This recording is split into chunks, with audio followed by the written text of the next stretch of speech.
dramatic impact on our work, on our play, our families, our friends, our physical and our mental health. Our ability to work, to travel, to engage with our companies, our fellow performers and artists, and our audience. It's a plague that has caused death and illness at a level that is almost impossible to comprehend. And we have yet to grasp the long-term impact on our economy, our politics, and the culture we hold dear. All this is within the context of the climate emergency, the consequences for us in the UK of Brexit, and the rise of nationalism across the globe. Yet, we come from a cultural sector that thrives on flexibility and adaptation, that is responsible and responsive to its physical environment and to an audience that chooses to stay with us or not.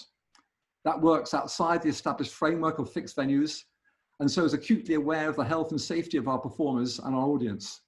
In short, a sector within the arts that is perhaps uniquely suited to adapting to the changing and unpredictable world in which we've been thrust by COVID-19. So there's an incredible lot to talk about and much to learn. And the key must be to share and test knowledge and to support each other as we navigate our way through this rapidly changing world.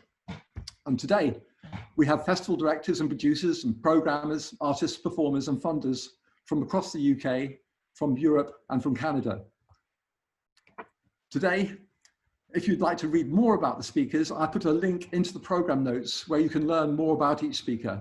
There's also a download button if you wish to have a PDF of the notes. This part of the symposium is in 3 parts with a question and answer after the first 2. During this session, the audience will be muted, except at the start of each part when you are very welcome to applaud.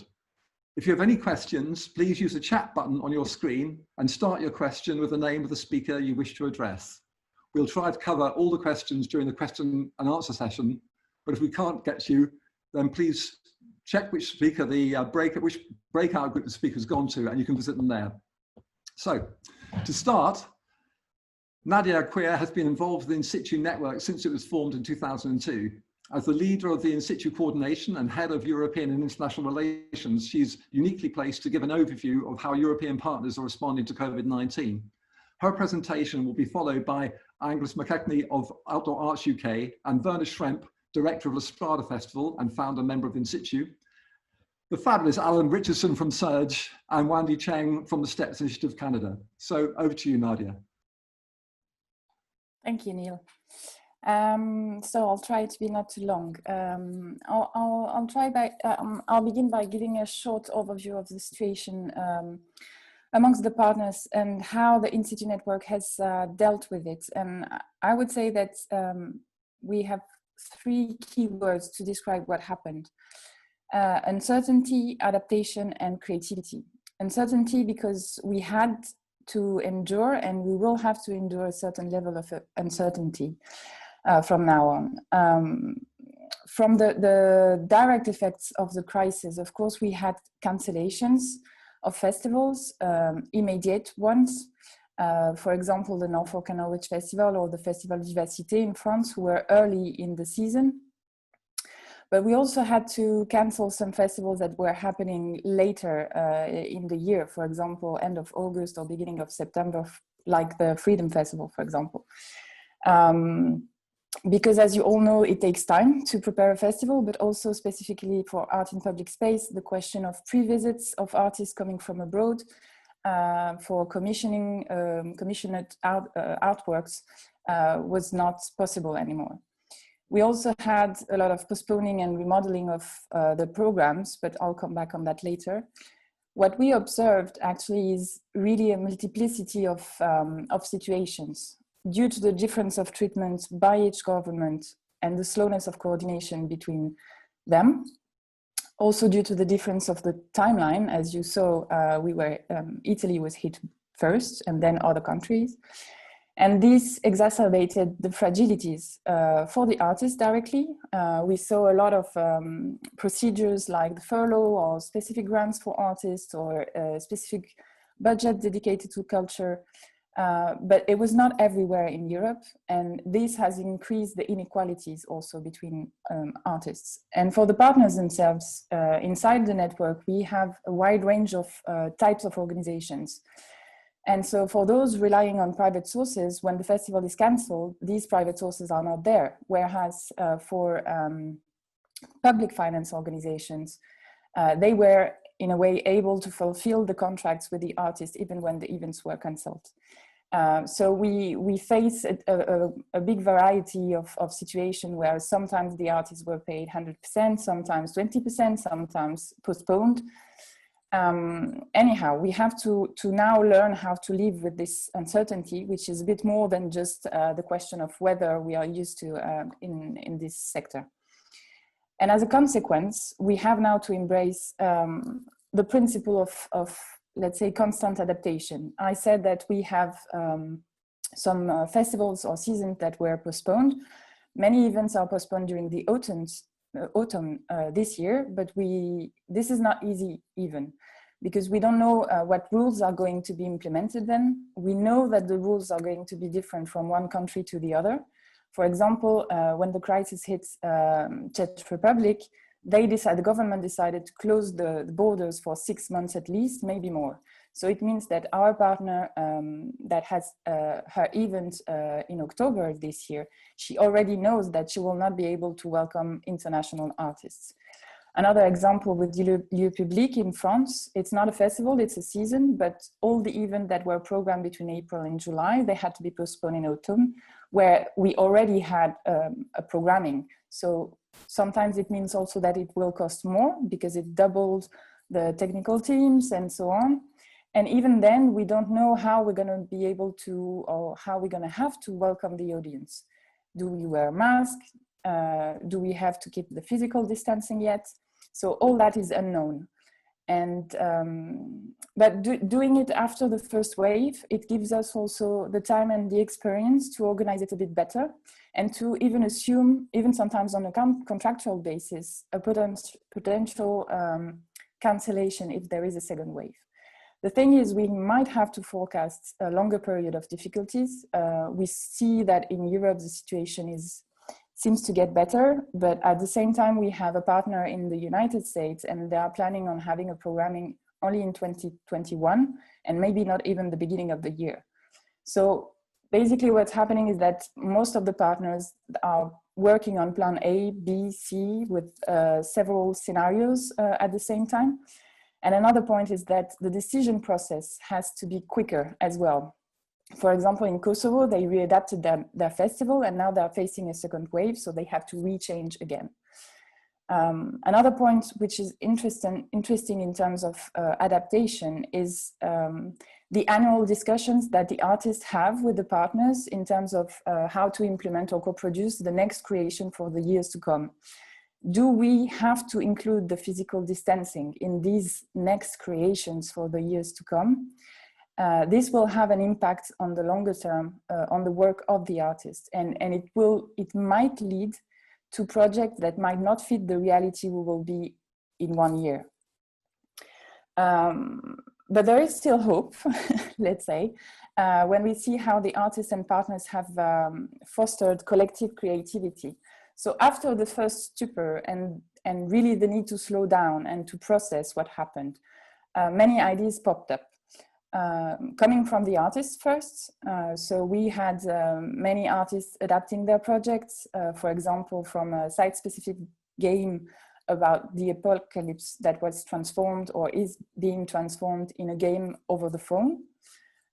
Residencies between an artist with a local amateur choir from another country that could happen online. Artists finding new ways to present their projects, transforming an artistic urban walk into a podcast. And also artists who created new work responding directly to the COVID and might become or are in discussion with the partners to become collective co-productions inside a network. Again, this question of perishability of this kind of proposition is at stake. But the creativity came also from the partners. We had some partners who associated themselves with one company, like for example, Norfolk and Norwich Festival with Hunt and Darton to broadcast a live show on the radio during the period of where the festival was supposed to happen. We had partners inspiring other ones. The Metropolis decided to change completely their program in Denmark, And they decided to invite 100 artists living in Copenhagen to create 100 curated walks through the city and live stream their performances. And this has inspired our partner in Hungary, Artopolis, who is implementing a smaller version of it in Budapest. And to finish on the examples, Oerol Festival on an island in the north of the Netherlands has decided not to welcome the audience in the island, but the artists who live streamed their performances in the island, and the audience was able to see it through a platform online where you could see the island and search for the dots where the artists were playing. The creativity is also in the way we work in terms of solidarity and in terms of how we look ahead. As you know, in a European project, each member has its own budget to welcome artists. And we decided to make some reallocations, meaning some partners where the country, for example, in Austria, the lockdown was finished earlier than elsewhere. And so it means that some partners were more able to welcome artists instead of other ones that were completely blocked by the lockdown. So these reallocations are also a proof that the network is kind of, there is a strength inside the network to be able to face this kind of problems. We also decided during the period of lockdown to launch a series of talks between artists, the partners, and the civil society, at first to kind of take the temperature of what was the situation on a European scale. And even if this discussion haven't led to something really big now, we hope that it will help set the stage for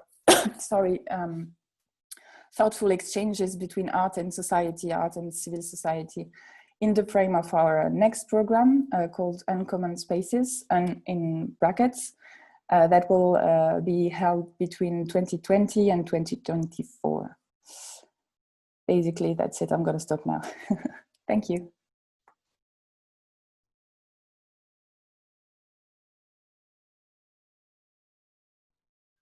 Hello, I think I'm picking up immediately, and thank you, Nadia, for that view. I will try and give you a view of across the UK of where we're at, a similar narrative to the one Nadia's been sharing, perhaps in a more international way.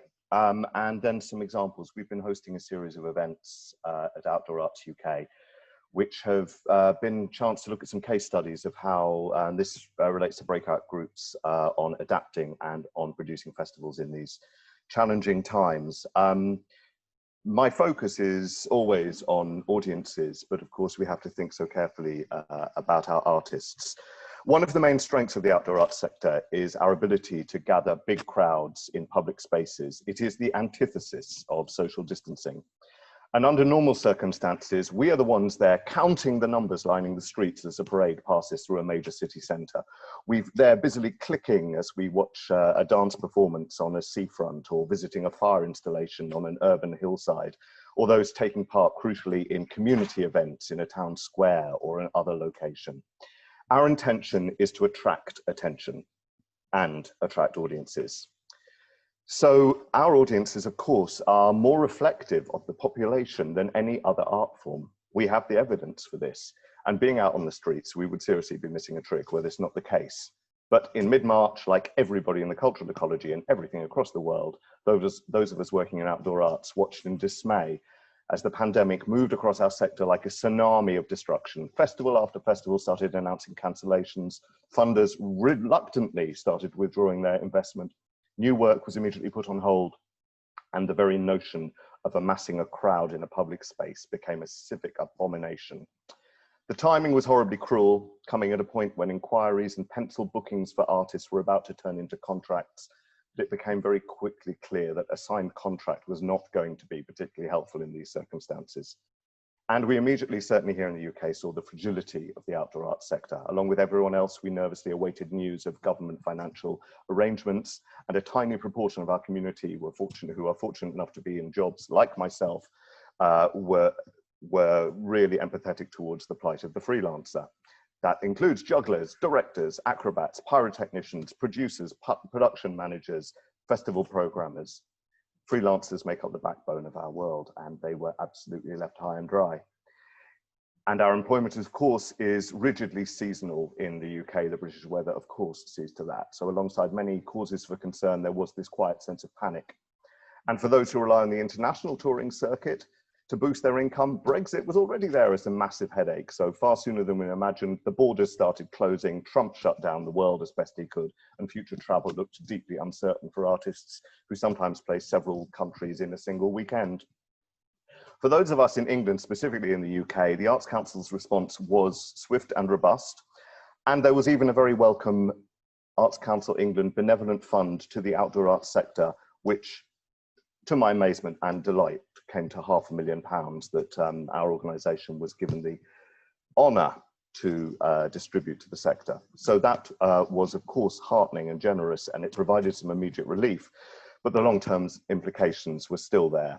No public gatherings meant no work for our sector. There are, of course, a few things in our favour, and this is just looking at the wider cultural sector and seeing how they're responding. It's interesting, this is just on Friday, the theatre venues in the UK put up emergency hazard tape around them, reminding people that live theatre was what was missing from their buildings. So one of the great strengths of our outdoor arts is that we don't usually have buildings, with all due respect to some fantastic creation centres, and indeed some of us have offices, but most of the sector is intentionally, brilliantly roofless and physically mobile. So we don't have the same capital expenses that many other venues have, or building maintenance. Much of our work, of course, involves unticketed events, which are mostly and crucially and absolutely the heart of what we do, free. So we were not hit in the same way as some of the theatres and concert halls and festivals, relying on ticketing income as part of our budgets. These factors offered some relief, and thankfully the sector is full of very resourceful people. It was really interesting to see members of the outdoor arts community repurposing their touring vans into delivery vans, either for charitable purposes or just to make a living by becoming Amazon and Uber drivers. Amazing. But there is a critical impact beyond the money. The reason that we work in this sector deliberately beyond the mainstream and in a different outdoor setting is to celebrate local environment and to unite communities. And of course, we are unable to do that. As the cultural sector is realizing that it will need to evolve to survive in so many different ways, with so much interesting political discussion going on for all sorts of reasons of diversity, of the environment, all of these will be part of this evolution of everything that we do culturally. None of us can continue as we did. However, I'm heartened that the outdoor arts sector seems to constantly reinvent itself. So I think this will be less of a surprise, less of a shock to us. We've already seen some incredible examples online, and we've indeed heard about some of those internationally. And it has been amazing to see that, but I think generally we feel this does not replicate the experience of sitting in a live crowd. We've seen some companies suddenly going out on bicycles and performing at distances. Front gardens have become the stages. We have comedy vegetables in windows. We have impromptu slapstick taking place in people's streets. Windows, doorsteps and balconies actually around the world have become the performance spaces. Meanwhile, virtually busking pitches, social dances, cabarets are online. You can indeed enjoy one later today. And interestingly, a very important thing for all of Europe, the Eurovision Song Contest was replaced by the Coronavision Song Contest and won by Lorna Reese, one of our great outdoor artists. Hurrah to her. These are very positive things, and indeed, the new government advice here in the UK states that stage 3 would be outdoor performance.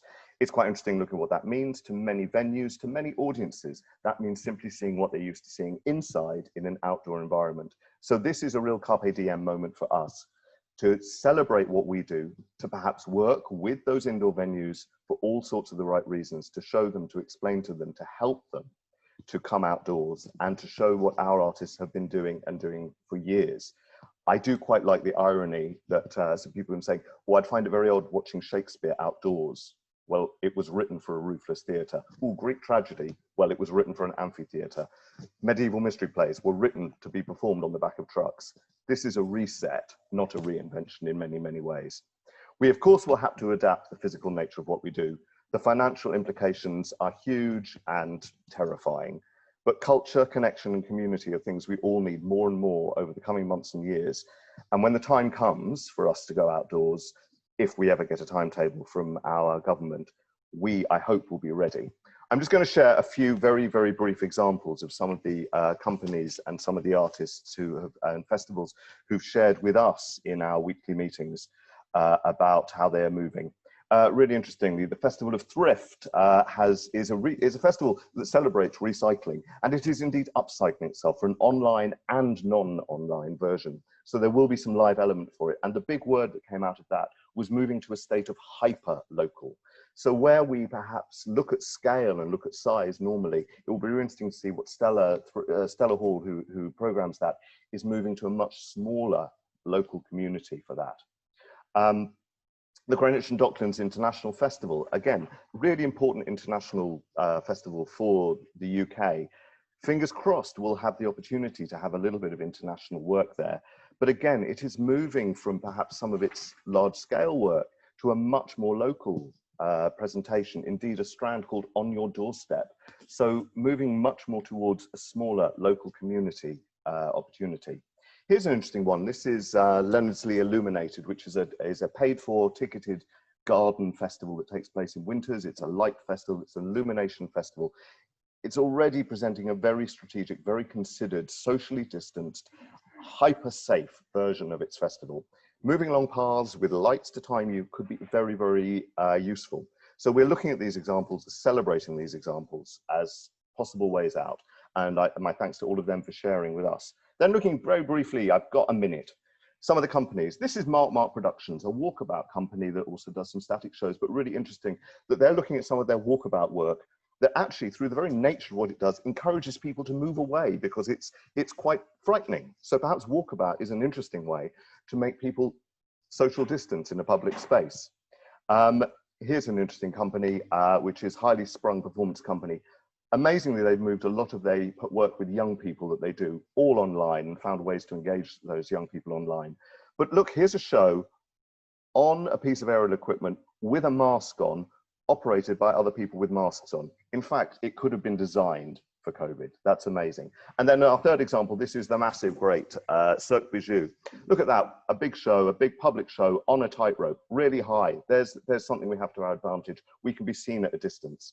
And again, Cirque Bijou have been working really interestingly on how production management might work in these circumstances. So I applaud and celebrate all of those companies for the work they've been doing to make sure that they can get back as soon as possible, as safely as possible. And I just really want to highlight what we've heard about the responsibility of those individuals. They've been absolutely fantastic in sharing that. I'm just going to pop the links in the chat so you can read a bit more about them. And I popped our website on there. We've got notes from all of these. So hopefully you'll be able to join those and catch up. It's been really nice talking to you. And I look forward to talking more later. Thank you.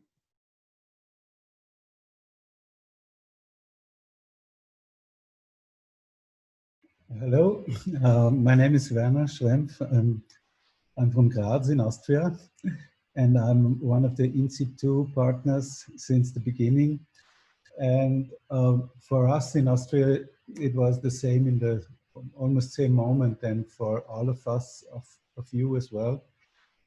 Everything was closed down in the middle of March.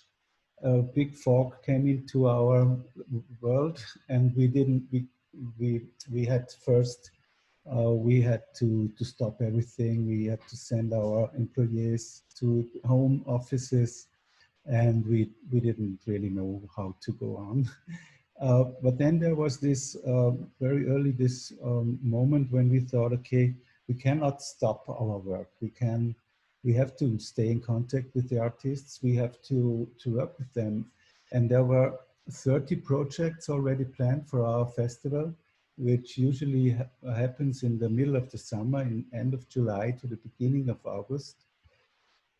There were 12 of them, of these projects, were community projects together with the people of the city to work with them, and everything was planned. The flights for artists was already booked so to come here to work with in residencies and to prepare the festival.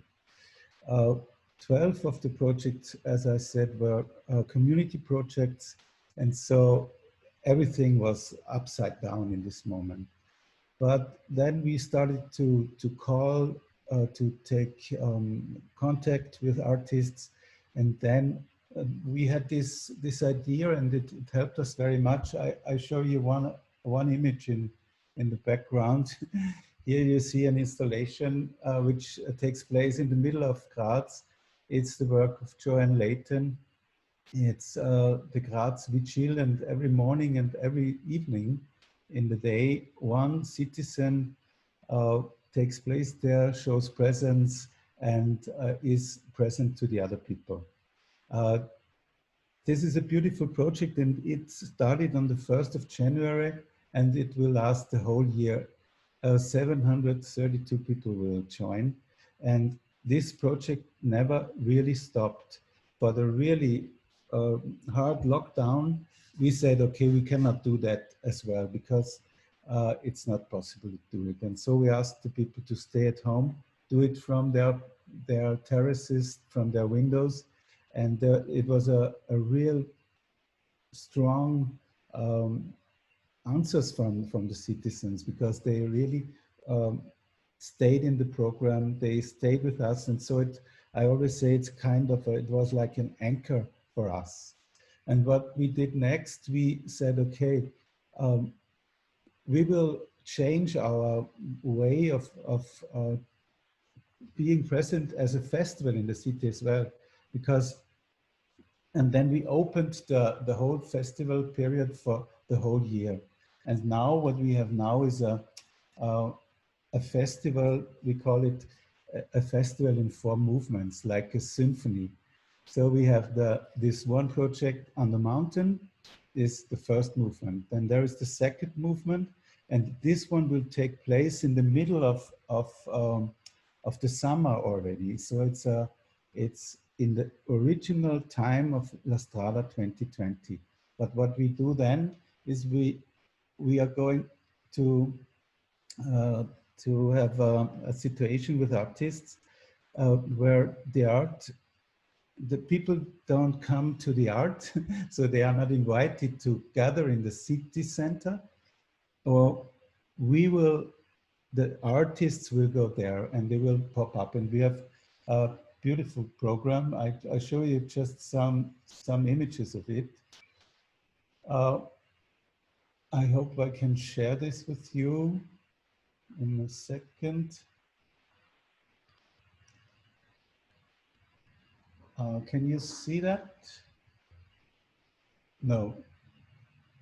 Okay, maybe then, and I leave it like that. I change, I tell you about it. There is 5, there is 2 choreographers we work with. It's Willi Dorner and it's Chris Haring from Liquid Love. There is 2 composers we work with them. It's Christian Nutspiel and it's Günther Meinhardt. And those artists have been working together in 1 week, for 1 week, 2 weeks ago, to create a symphony for the city of Graz. It will take place in the city center. It will, 2 of the projects, one, the choreographic project of Willi Dorner, is inviting the citizens to take a chair, to come out to the city, to take place in the city in distance and get back the city for them, and also find new places in the city to share and to change this. Sorry, there's something popping up here. Now, can you see it now? No. No. Then there is one other project. Günther Meinhardt has made a composition, and he asks the people of the city to give the notes for it. So he offers to the citizens to give a note. He will compose a 19-minute long composition, and then musicians, people of the city are invited to come into the city to take a spot. We will invite them to find this spot, and in a grid of 15 meters distance, the citizens of Graz will be invited to take place in the center of the city and play this music piece together in a distance for the other audience which is moving in the city. And then we have two other projects which are which is a composition for the center of the city, for the architecture of the city. Christian Nutschpil is creating a music machine with his fantastic Orchestra Vienna, which is a jazz orchestra which usually plays on stages, but he is creating music for the outdoor space in our city. And then there is another choreography, we call it standalones. This is professional dancers which will appear in the city in a choreography which will be in the center of the city. And for the and then on top of this, there will be an installation of Rob van Rijswijk and Jeroen Strijbers from the Netherlands. They call it Signal. Some of you might have heard about it. It's a beautiful sound installation of contemporary music. There will be live sopran singers with this, and it will take place in the heart of the city in several spots of the city, and all these artists together create a sound and choreographic installation for our city center. And then on Sunday evening for 4 hours, we will invite the people to take a ticket for a time slot to do 3 walks through the city with us, and we will stop the traffic in the center of the city and give for several streets and have more than 1 mile walks for the citizens. And this is I would say this is also a performance in itself, because they also this will be a sign that the people can work together, that there is possibility to share things also in a time like this. So this is our first movement. Then I share one other image with you. This is from this morning. So you see some kids in the Kunsthaus Graz, in the art gallery. And in the back you see Jaron Lifshitz. He sits there. It is a casting situation. We do it for the Opera House, and this was a big production we wanted to do for this summer. But 36 people on the stage of the opera. The project was called Leviathan. We cannot do it this year, but what we do now, the Austrian cast, which will be 18 people, 6 very young, as you can see here in the background, 6 dancers and 6 acrobats will work together on this project.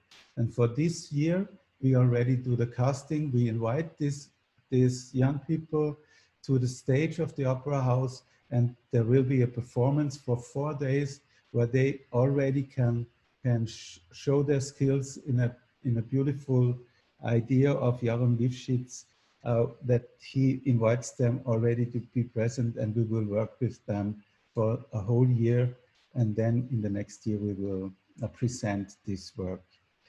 And then just to finish, there is a second period of La Strada in the end of August and beginning of September, when we will have other program where we already invite audiences in controlled situations. And in the fourth movement will be in autumn, where we will then do the community work with Danae Theodoridou, which is called What If, and people will meet together, they will be together, they will share. The Tennenmelzerei, which should be a creation center in the future, and there will be 48 different program points for them, and they will, and this is our year. This is La Strada 2020, which is totally different to the other years, but it's very inspiring to work with the artists. And I just want to say it was so important for us and for them that we stayed in contact, that we share these things, that we do work together, and that we also bring some work on the streets for the people and together with the people of Graz. So this is what I wanted to share with you. I hope it was clear enough, also without the images. Thank you for your ears.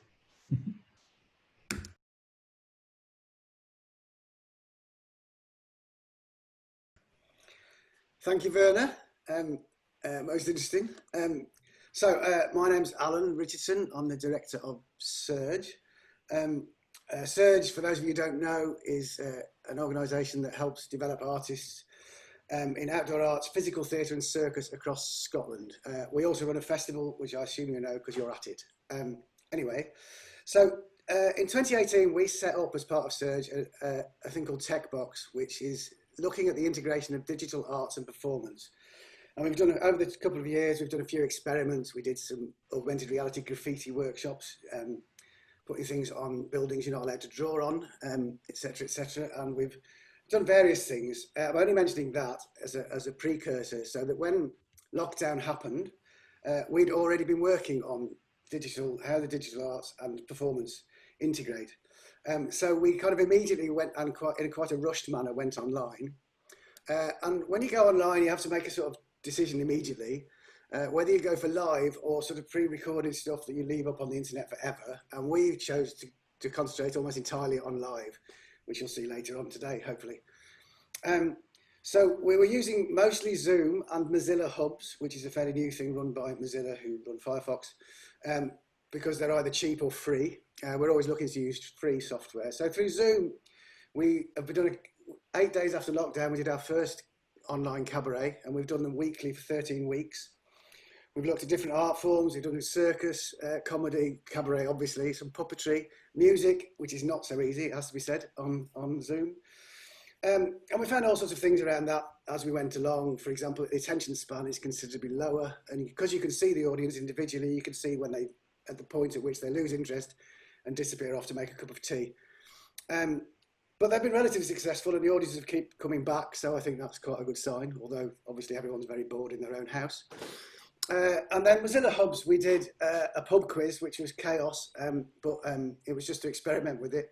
But since then, I've been working with Barra Collins from Never There, and we've done an established artist residency in Mozilla Hubs and an emerging artist workshop with the University of Bath just this week, to just getting people to experiment in Mozilla Hubs, which is quite an interesting thing for you to look at if you're interested. So we learned a few lessons in that. The main lesson, which is obvious, is that software is not designed for performance. However, it's a very simple thing, but if you read through what it can do, but by that I mean it's very tedious. You go through every single setting and they will go, right, that's what it's for. How can you use it? It's quite a good thing to do. And the other thing is, because it's not designed for performance, is you need to embrace the chaos, which I quite like. And I think outdoor arts in general is quite a good thing for embracing the chaos. So as a consequence of lots of things that we learned, we are now trying to put Surge Festival on, which obviously is normally an outdoor festival, but isn't today. So we split it into, we were very lucky to get money from Glasgow Live to support all the artists, or nearly all the artists that we had employed to do the festival in the first place. And we split it in two. So today is about a third of the festival, or a bit more, which is all done digitally. We discussed with all the artists which bit was most appropriate for which way to work with the artists to make their shows possible. So some of them we can work with digitally, and you'll see that today, so I won't talk any more about that. The second half of our festival we're going to be doing outside, actually on the streets, across the autumn and winter. The way I look at it is there's three possibilities. People say you don't know what's happening, but we do know what will happen, but we just don't know the dates of it. Either we'll return to some semblance of normality as was, we'll return to lockdown, and then we'll have to go online again, or we have to do things with social distancing. So we're working with the artists to look at all those three options. But what we're doing sort of as an organisation, which I think a couple of other people already mentioned, is we're not going to do them as in a festival context. We're going to do them as single events, so we don't attract a massive crowd. We'll be doing some of them with ticketed events so that we can control the audience. Those that are appropriate, we can control the audience in numbers. That was mentioned before, we're going to do more of the walkabout acts to do that because they could just clearly move off. But also, it's trying to make the things that are using social distancing to develop them in a way that's interesting as opposed to just getting stewards to move people around. And the other thing we're doing is that we're probably not going to announce any of them, so they'll just spring up somewhere, which is a non-marketeer's nightmare, but that's the way we think it ought to go. I mean, outdoor art is used to adapting to stuff, probably more than most other art forms. You know, we deal with weather, stag parties, injured baby seagulls and things. So I think this is something we can rise to, and also use it to develop in our work. So I think if we can spend our time investigating other ways to work, even if it's not your natural playground. So digital is one way, installation-based things is another thing we could look at, rural and landscape performance also. We're quite interested to look at, and if you can find ways of experimenting as a programmer or as an artist or whatever end you're coming from, and try things out while we've got this time, it may assist all our work in the future. Of course, that does all require money, which is a problem. So I think as a sector, we also need to continue to lobby so that if we do manage to get our atrocious governments to put their hands in their pockets, it's not just for the established indoor venues who dominate the media currently. So finally, just let's create and embrace the chaos. Thanks very much.